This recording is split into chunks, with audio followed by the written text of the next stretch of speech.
With the reveal of Gear 5, we've learned the shocking truth behind Luffy's Devil Fruit, because for years we've all thought that he ate the rubber fruit, but in reality, he ate the human fruit model Nika, the fruit with the most ridiculous and insane powers in the world. And throughout the story, it honestly kind of feels like destiny that Luffy of all people actually got to eat this fruit. In fact, it almost seems like the fruit chose him and not the other way around. But what if the fruit had been eaten by someone else? What if instead of Luffy, it was eaten by a different Straw Hat? And we're not just talking about the already pretty strong members of the Straw Hat crew like Zoro or Sanji eating the fruit, but what if the weakling trio actually had eaten the Nika fruit? Now, for those of you who don't know, the weakling trio consists of Usopp, Nami, and Chopper. And while these three have their own strengths, fighting is not necessarily their favorite thing that they do. In fact, more often than not, these three are actually quicker to run away screaming than to actually face down a powerful enemy. But would that actually change at all if they had one of the strongest devil fruits in all of One Piece? Well, Usopp is probably the likeliest of the weakling trio to actually come into contact with this fruit in the first place. That's because after Shanks and his crew stole the Nika fruit from the world government, they had it to Fuchsia village in the East Blue. However, in this alternate timeline, we're just going to say that Usopp the Great decided to actually go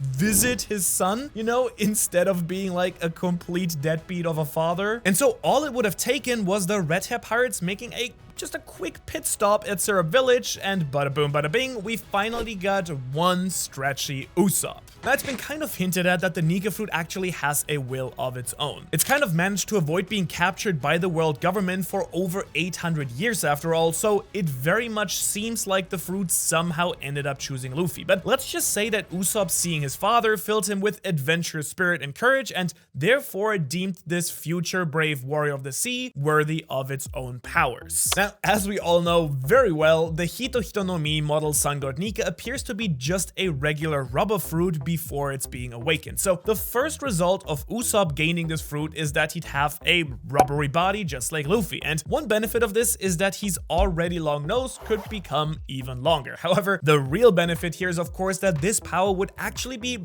kind of perfect for Usopp when you think about it. For one, he wouldn't really need his slingshot Kabuto anymore, because if Usopp's entire body is elastic, I mean, he would be the slingshot, and a really powerful one at that. I mean, for example, just imagine how sick it would be to see Usopp in Dressrosa making his coolest shot in the series so far. Sugar is about to take out Luffy and Law out of commission completely, and Usopp has to take her out from miles away, but this time, instead of firing a round that looks like his own face, Usopp just yeets himself with perfect observation hockey precision. But beyond being able to fling projectiles and himself super far though, Usopp's real advantage with this fruit might be the durability that comes with being made out of rubber. After all, only very few characters can actually take a beating like Luffy can with his fruit, especially from blunt objects like, you know, bullets or fists or whatever. However, the only character that seems to take even more damage than Luffy throughout the story and then inexplicably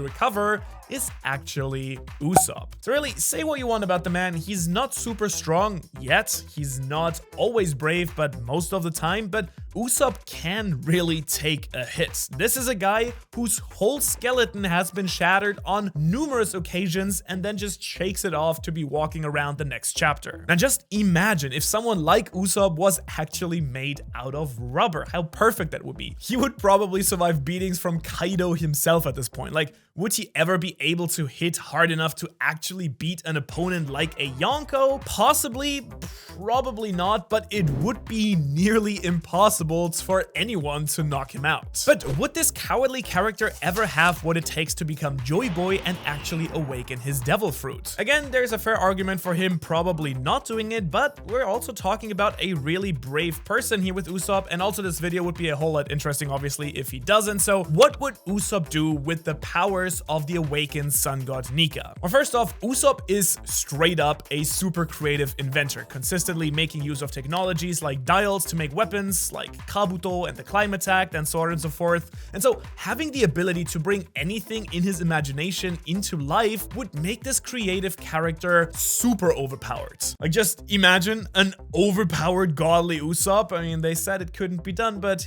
here it is, and yeah, we're hoping that Elbaf will kind of fix that too. But really, all of the battle he's won so far, he had to do so with his ingenuity to compensate for his lack of physical power. He's used everything from hot sauce to plants to a paper mache version of his own face to win battles so far, but with the Nika fruit awakened, he could presumably just bring these things into reality without much limitation at all. After all, in the Egghead Island arc, we actually saw Luffy create actual physical goggles with his Gear 5 powers, and we're not sure what the upper limit actually is, but it does seem like this fruit can just spontaneously create objects. And if that's the case, then Usopp is sure to make perfect use of them. On the other hand, it's a little bit less clear how Nami would make use of Luffy's devil fruit. In fact, how would she find it in the first place? Well, to be fair, the time that Arlong came to take over Nami's home village was actually around the same time that Shanks actually brought the Gum Gum fruit to the East Blue. So let's just say that after she joined up with the Arlong pirates to protect the village and began stealing treasure, she found herself in Windmill Village and lifted the box from the Red Hat pirate ship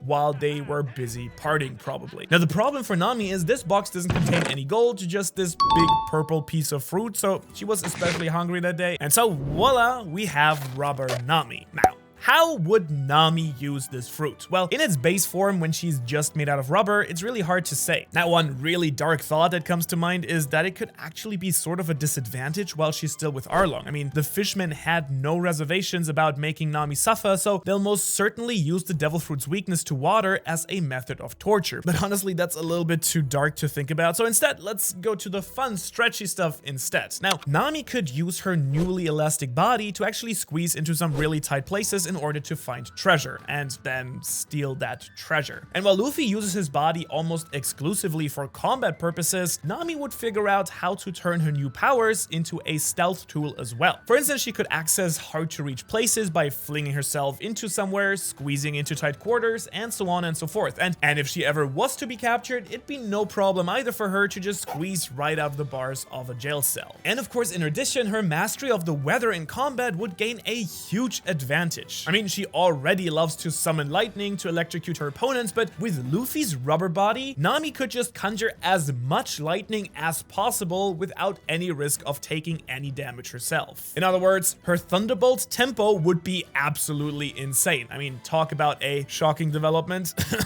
And of course, if Nami went full Gear 5, she wouldn't even need her climb attack anymore because she could just pull lightning and storm and anything right out of the sky willy-nilly. And of course, if Nami actually managed to awaken this fruit, it would be, well, fruitful for her navigation career as well. You see, the Grand Line seas are absolutely treacherous, but by using Gear 5's ability to affect terrain and make other objects bouncy, she could just have the Thousand Sunnies safely trampoline its way through the new world with little regard for the weather at all. And also, depending on how exactly Nika's imaginative powers work, she might even be able to just stop storms or reshape the weather itself. The only truly tragic thing here though is that in Gear 5, Nami would lose the luscious orange locks that she's known for, but that's really the only downside for her here. And that already leads us to Chopper, and we saved the most interesting one of the three for last actually. Now, Chopper has next to no reason to run into Shanks and Co, so we're going to say that in this timeline, Lucky Roux got really sick on the way back to the East Blue, and the Red Hat pirates actually had to seek medical attention on Drum Islands. You know, that big fat piece of meat that he's always holding must have finally gone bad and given him a really bad stomach bug. Also, for some reason here, their doctor Hongo just couldn't cut it in time. Also, it turns out that Shanks has a doctor on his crew. I mean, who knew? However, Dr. Kureha fixed Lucky Roux right up, but not before a stray reindeer took a bite of Gum Gum and turned into the walking, talking reindeer that we all know and love. Now, as we know, our favorite blue-nosed reindeer became a super intelligent being when he ate the Hitohitonomi model. Nothing, I guess? Like, this plain old human fruit gave him all the powers of a person, so we're just going to imagine that the human fruit model Nika will still grant him the baseline and then some more. So long story short, he'll be the same old Chopper we're used to, just sillier and stretchier, I guess. Now, the catch here is Chopper would of course awaken his devil fruit way sooner than Luffy thanks to a little thing he developed called a Rumble Ball. In case you forgot, the Rumble Ball is a pill that Chopper developed that allows him to alter his own fruit transformations to unlock additional forms that aren't just reindeer, human, or hybrids. And so with this, he can utilize forms like Brain Point, Horn Point, and Guard Point, not to be confused confused with a point guard. To my knowledge, Chopper has never actually once played basketball. Now, of course, Sanji got his Food Wars crossover, so maybe one day Chopper will make his way into Slam Dunk. Hopefully not as the ball. Anyways, Chopper's transformations get insane. Though, if he overdoses on the Rumble Balls, if he eats 3 Rumble Balls at once, things get really crazy and he transforms into the powerful Monster Points. This is a form that was incredibly cool when we first saw it and now for some reason has the downside of making him talk like an old man, okay? Now, based on Monster Point similarity to the Impel Down Jailer Beasts who are theorized to be awakened Devil Fruit users gone rogue, this Rumble Ball overdose appears to be able to force a Devil Fruit to awaken. And another piece of evidence for this transformation is that Beppo, Law's Mink crewmate, was able to force himself into a Sulong transformation as well using a Rumble Ball. Now, the Mink's Sulong transformations do involve also the Mink growing stronger and turning white with red eyes. Eerily similar to how Gear 5 Luffy looks, if you know what I mean. Now, the only thing is, Chopper's Monster Point and the Impel Down Jailers don't have the little cloud ring that Luffy and Lucci have in their awakened forms. Now, in case you don't know, in Japan, this is meant to resemble this thing right here, which is called a Hagoromo that many deities are depicted wearing. So there's a possibility that instead of achieving true awakening like Luffy, initially at least, Chopper's forced awakening would be kind of some sort of terrible, bouncy, mindless beast, probably kind of resembling a Sulong Mink that can't yet control the power of its transformation. But assuming that the 3 Rumble Ball trick does actually work, Chopper would probably have awakened the Nika fruit way earlier before the rest of the crew even arrived at Drum Islands. And honestly, with that kind of power, the reindeer could have easily kicked Walpole out of the country for sure, turning Drum Island's castle into Dr. Kureha's permanent residence. And with Gear 5's imagination-based powers, he could also easily brought Dr. Hirolook's dream to life and made Sakura trees blossom on the island. I mean, forget making the mountain look like a cherry blossom tree. He probably could have just gotten them to straight up bloom for real. And again, we're not 100% sure what the limits of this fruit are, but could Chopper use it to bring his other dream to fruition to actually cure any disease? I'd like to think so because of how this fruit truly works. And if you want to have a complete breakdown and explanation of how the Nika fruit actually works and what its abilities really can do, you can check out my video about that right here. Thanks for watching, and I will see you in the next one.